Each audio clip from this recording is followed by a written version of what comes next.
Hello ویور، زویا ایک university میں physics کی طالبہ تھی۔ اسے ہمیشہ وقت، کائنات اور ان عجیب رازوں میں دلچسپی رہتی تھی جنہیں عام لوگ سمجھ نہیں پاتے۔ اس کا خواب تھا کہ وہ ایک دن کوئی ایسا راز دریافت کرے جو دنیا کو حیران کر دے۔ ایک دن یونیورسٹی کی پرانی لائبریری میں تحقیق کرتے ہوئے اسے ایک عجیب ڈائری ملی۔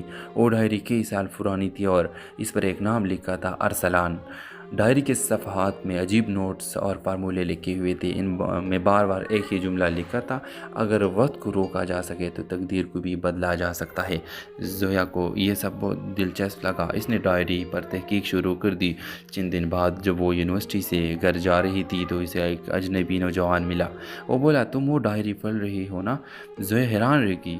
آپ کو کیسے پتہ؟ نوجوان نے آہستہ سے کہا، کیونکہ وہ میری ڈائری ہے۔ زویا نے حیرت سے پوچھا، مگر یہ تو 20 سال پرانی ہے۔ نوجوان نے جواب دیا، میں بھی 20 سال سے اس لمحے میں قید ہوں۔ اس کا نام ارسلان تھا۔ ارسلان دراصل ڈاکٹر فہد کا شاگرد تھا جو وقت کے سفر پر تحقیق کر رہا تھا۔ ایک تجربے کے دوران ایک حادثہ ہو گیا اور ارسلان وقت کے ایک عجیب دائرے میں پھنس گیا۔ وہ ہر روز اسی دن کو دوبارہ جیتا تھا۔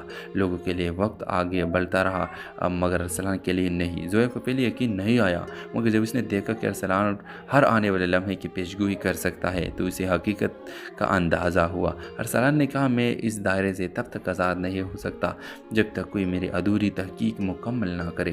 زویا نے اس کی مدد کرنے کا فیصلہ کیا۔ دونوں نے مل کر ڈاکٹر فہد کے پرانے نوٹس اور فارمولے دوبارہ دیکھے۔